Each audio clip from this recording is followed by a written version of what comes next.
Hi guys, welcome back to my channel. मेरा नाम है सना और आप देख रहे हैं सनासन डायरीज़। आज मैंने एक आईलाइनर का रिव्यू किया है। ये है nybae का आईलाइनर जो आपको 100 रुपीज़ के अंदर आ जाएगा। ये बहुत अच्छा है।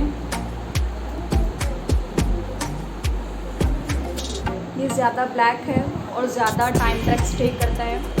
अगर आप एक आईलाइनर सर्च कर रहे हैं तो ये वाला एक बेस्ट अफोर्डेबल आईलाइनर है, तो आप इसे ज़रूर से ट्राई करिए।